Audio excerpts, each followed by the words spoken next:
오늘 우리가 함께 나눌 본 말씀은 누가복음 6장 39절에서 45절까지 말씀 함께 보도록 하겠습니다. 또 비유로 말씀하시되 맹인이 맹인을 인도할 수 있느냐? 둘이 다 구덩이에 빠지지 아니하겠느냐? 제자가 그 선생보다 높지 못하나 무릇 온전하게 된 자는 그 선생과 같으리라. 어찌하여 형제의 눈 속에 있는 티는 보고 내 눈 속에 있는 들보는 깨닫지 못하느냐? 너는 내 눈 속에 있는 들보를 보지 못하면서 어찌하여 형제에게 말하기를 형제여 나로 내 눈 속에 있는 티를 빼게 하라 할 수 있느냐? 외식하는 자여 먼저 내 눈 속에서 들보를 빼라. 그 후에야 내가 밝히 보고 형제의 눈 속에 있는 티를 빼리라. 못된 열매 맺는 좋은 나무가 없고 또 좋은 열매 맺는 못된 나무가 없느니라. 나무는 각각 그 열매로 아나니 가시나무에서 무화과를 또는 찔레에서 포도를 따지 못하느니라. 선한 사람은 마음에 쌓은 선에서 선을 내고 악한 자는 그 쌓은 악에서 악을 내나니 이는 마음에 가득한 것을 입으로 말함이니라. 아멘. 오늘 본문의 말씀은 예수님께서 소경의 비유, 제자와 선생의 비유, 티와 들보의 비유, 그리고 나무와 나무 열매의 비유를 통해 우리에게 중요한 진리를 가르치고 계십니다. 이 비유들은 우리 모두가 죄인이라는 근본적인 사실을 상기시키시고 또 동시에 우리가 얼마나 쉽게 다른 이들을 판단하고 정죄하는지를 깊이 있게 성찰하게 됩니다. 당시 율법의 잣대로 다른 이들을 정죄하던 바리새인들을 향한 예수님의 이 가르침은 오늘을 사는 우리에게도 여전히 깊은 울림을 주고 있습니다. 물론 우리는 선과 악을 분별하며 올바른 삶을 추구해야 합니다. 그러나 최종적인 심판과 정죄는 오직 하나님의 고유한 영역임을 잊지 말아야 할 것입니다. 특별히 주목할 점은 다른 이를 정죄하는 행위는 결국 하나님의 주권에 도전하는 행위란 것입니다. 그러한 행동은 동일한 심판을 자초하게 된다는 것입니다. 그러나 십자가의 사랑을 진정으로 체험한 주님의 제자라면 늘 자신을 먼저 돌아보고 회개하는 겸손한 자세를 갖게 될 것입니다.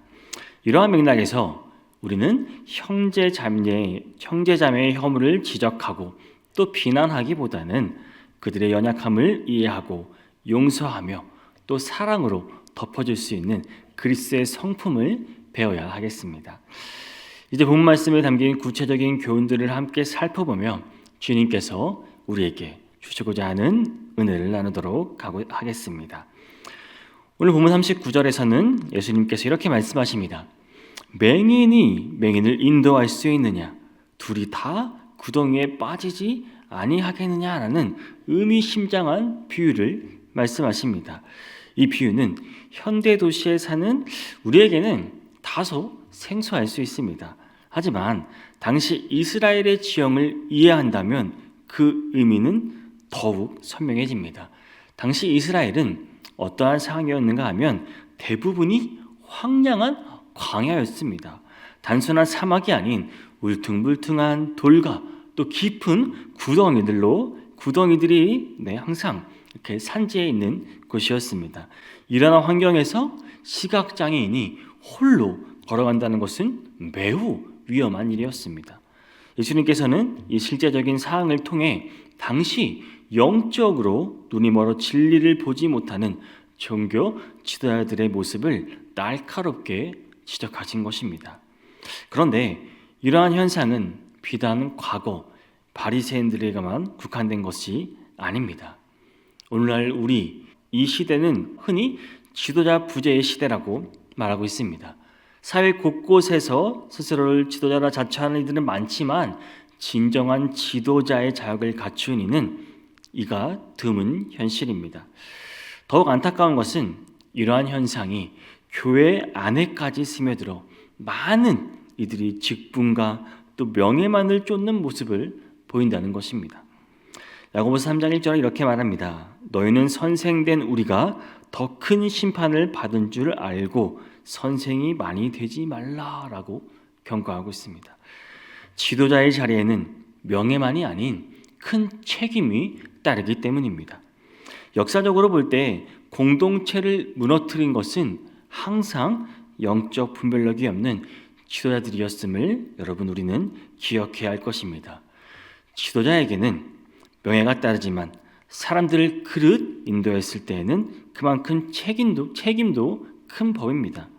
우리는 스스로 지도자라 자처하며 또 백성들을 멸망의 길로 인도했던 이 바리새인들이 예수님께로부터 준엄한 심판의 저주를 들었다는 사실을 주목해야 합니다.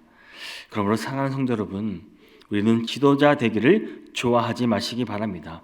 또 지도자가 되라는 사람은 이 지도자가 되려고 하기 전에 자신이 과연 내가 지도자로서 합당한 자격을 갖추고 있는지 겸허하게 돌아볼 필요가 있다는 사실입니다. 본문 40절에서 예수님은 제자가 그 선생보다 높지 못하나 무릇 온전하게 된 자는 그 선생과 같으리라 하고 말씀하십니다. 이는 우리가 본받아야 할 참된 지도자가 바로 예수님이심을 보여주는 것입니다. 진정한 제자는 스승을 본받아 그와 같이 되기를 힘쓰며 끊임없는 훈련을 통해 스승의 모습을 닮아가게 됩니다. 그러므로 우리는 섣불리 지도자가 되려 하기보다 먼저 자신을 겸허히 돌아보며 지도자로서의 합당한 자격을 갖추고 있는지 깊이 성찰할 수 있는 이 시간이 될 수 있기를 바랍니다. 본문 41절 42절에서는 예수님은 티와 들보의 비유를 통해 우리의 모순된 모습을 예리하게 지적하십니다. 어찌하여 형제의 눈 속에 있는 티를 보고 내 눈 속에 있는 들보는 깨닫지 못하느냐? 너는 내 눈 속에 있는 들보를 보지 못하면서 어찌하여 형제에게 말하기를 형제여 나로 내 눈 속에 있는 티를 빼게 하라 할 수 있느냐? 외식하는 자여 먼저 내 눈 속에서 들보를 빼라. 그 후에야 내가 밝히 보고 형제의 눈 속에 있는 티를 빼리라. 이 말씀은 당시 타인의 사소한 율법 위반에도 분노하면서 정작 자신의 큰 잘못을 보지 못했던 종교 지도자들을 향한 책망이었습니다. 이러한 주님의 책망은 당시 타인들이 율법을 조금만 어겨도 분노하고 또 정죄하기에 바쁘면서도 정작 자기는 하나님의 말씀을 정면으로 위반하고 있었던 그 바리새인들 그리고 서기관들을 1차적으로 염두에 두신 말씀이었습니다. 그러나 이 말씀은 단순히 바리새인들만을 위한 말씀이 아닙니다. 이는 질서를 가진 모든 인간의 보편적인 모습이기도 한다는 사실입니다. 오늘날 우리 사회를 보면 문제가 발생할 때마다 책임을 인정하기보다는 서로에게 전가하는 모습이 만연해 있습니다. 정치권에서는 여야가 서로를 비난하고 여야는 또 여당은 야당을 서로 비난하기에 바쁩니다. 이러한 현상은 직장에서도 마찬가지고 가정에서도 마찬가지입니다. 심지어 교회 공동체 안에서도 쉽게 발견되고 있습니다. 우리는 매사를 자기 중심적으로 바라보는 경향이 있는 것입니다. 특히 유리한 것은 자신의 공으로 돌리고 또 불리한 것은 타인의 탓으로 돌리는 이중적인 태도를 보이기도 합니다. 이는 문제 자체보다는 그것을 바라보는 우리의 왜곡된 시각이 더 큰 문제임을 보여주는 것입니다. 여러분, 현대인은 어떤 사회입니까? 요즘은 우주를 관찰하는 만원경과 또 미세 세계를 들여다보는 전자현미경까지 발명된 시대입니다. 하지만 정작 자신의 결점을 바르게 볼 수 있는 방법은 발견하지 못했습니다. 더욱이 이웃의 큰 고통에는 둔감하면서 자신의 작은 고통에는 지나치게 예민하게 반응하는 모순된 모습을 보이는 것이 우리의 모습입니다. 그러면 성도 여러분, 우리는 문제가 발생할 때마다 먼저 자신의 잘못을 돌아보는 겸손한 자세를 가져야 하겠습니다. 성령님의 조명하심 가운데 자신의 들보와 같은 결점을 먼저 인식하고 이웃의 작은 허물은 덮어주는 그런 은혜를 실천해야 할 때입니다. 나아가 자신의 고통은 작게 여기고 이웃의 아픔은 크게 공감하는 이 그리스도인의 마음을 품음으로써 이 세상을 좀 더 따뜻하고 밝은 곳으로 만드는 참된 그리스도인들이 될 수 있는 모든 성도님들이 될 수 있기를 바랍니다. 오늘 본문 43절, 44절에서는 예수님은 나무와 열매의 관계를 통해 깊은 영적 진리를 가르치십니다. 못된 열매 맺는 좋은 나무가 없고 또 좋은 열매 맺는 못된 나무가 없느니라 라는 이 말씀은 나무의 본질은 결국 그 열매를 통해 드러난다는 자연의 법칙을 보여줍니다. 또 예수님께서 이어서 이렇게 본문 44절에서 말씀하십니다. 나무는 각각 그 열매로 아나니 가시나무에서 무화과를 또는 찔레에서 포도를 따지 못하니라 이렇게 말씀하십니다. 이는 외적인 모습이 아무리 화려할지라도 진정한 가치는 그 열매를 통해 판가름된다는 것을 의미합니다. 마치 이사야서 5장에서 하나님께서 이스라엘을 포도나무에 비유하셨듯이 이 비유는 깊은 영적인 교훈을 담고 있습니다. 오늘날 한국교회는 외형적으로 큰 성장을 이루었습니다. 하늘을 찌르는 십자가와 웅장한 건물들이 그 증거처럼 보입니다. 그러나 우리는 이러한 외적 성장 이면에 있는 그 실제적인 열매를 돌아보아야 할 때입니다. 사회는 날로 혼탁해지고 있습니다. 도덕적 해이가 만연한 현실 속에서 과연 교회는 소금과 빛으로서 그 사명을 올바르게 감당하고 있는지 우리는 진지하게 성찰해야 할 때입니다. 우리는 건물의 웅장함이나 또 교회의 규모가 아닌 우리가 맺고 있는 열매의 본질을 살펴보아야 할 때입니다. 그 열매가 진정 하나님께서 기뻐하시는 것인지 우리의 삶이 진정한 그리스도의 향기를 바라고 있는지를 냉철하게 점검하시기 바랍니다. 만약 우리가 맺은 이 열매가 하나님 앞에 부끄러운 것이었다면 여러분 지금 이 순간 이제라도 겸손히 회개하고 성령님의 도우심으로 우리는 참된 열매를 맺는 성도와 또 그러한 교회가 될 수 있기를 그렇게 변화하게 해달라고 주님 앞에 간구하시기를 바랍니다. 여러분 우리의 정체성은 결국 우리가 맺는 열매를 통해 증명된다는 이 영적 원리를 깊이 새기며 살아가시는 모든 성도님들이 되시기를 바랍니다. 본문 45절은 앞선 나무와 열매의 비유를 이제 인간의 내면과 외면의 관계로 확장시킵니다. 선한 사람은 마음에 쌓은 선에서 선을 내고 악한 자는 그 쌓은 악에서 악을 내나니 이는 마음에 가득한 것을 입으로 말함이니라 라는 이 말씀은 우리의 내면에 있는 것이 반드시 외적으로 표출된다는 영적 원리를 보여줍니다. 마치 나무의 본질이 그 열매로 드러나듯이 한 사람의 인격과 신앙은 그의 말과 행위를 통해 필연적으로 드러나게 된다는 사실입니다.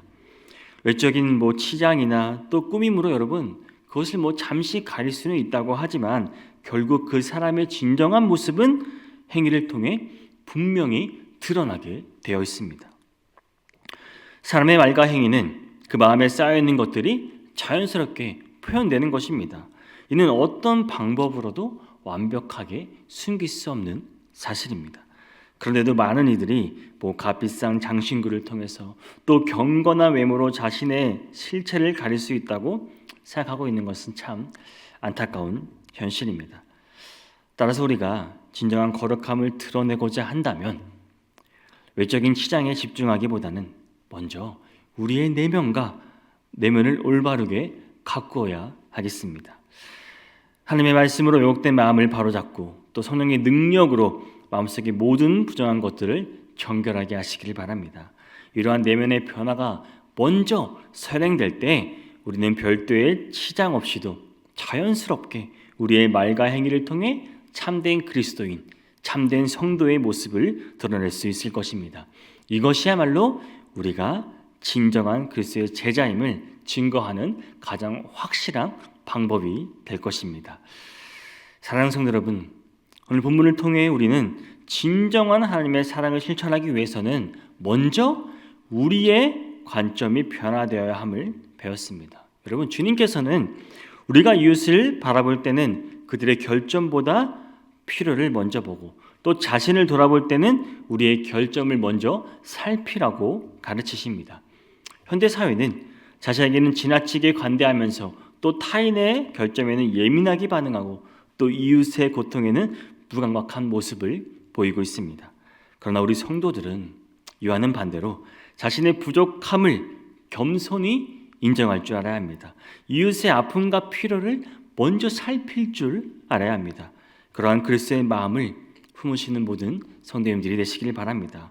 더불어 우리는 말씀을 또 실천함으로써 참된 신앙의 열매이자 견고한 신앙생활의 기초를 여러분 쌓으시길 바랍니다. 하나님의 말씀과 기도로 우리의 마음을 이 시간 정결하게 하시기 바랍니다. 성령님의 능력을 의지하며 아름다운 열매를 맺어가는 삶이 될 수 있는 그리스도인들의 모습이 될 수 있도록 주님 앞에 여러분 간구함으로 이 시간 함께 나아갈 수 있기를 바랍니다. 그러므로 우리 모두가 주님 앞에 회개와 또 용서 또 나름의 삶을 통해 이 세상을 변화시키는 도구가 될 수 있기를 원합니다. 하나님으로부터 넘치는 은혜와 상급을 받은 복된 성도가 되기를 소망합니다. 나아가 인생의 모든 시험을 여러분 승리로 이끌고 마지막 심판의 날에 주님으로부터 잘하였다 충성대 종아라는 이런 칭찬을 듣는 모든 성도님들 되시기를, 참된 제자가 되는 모든 성도님이 될 수 있기를 주님의 이름으로 축복합니다.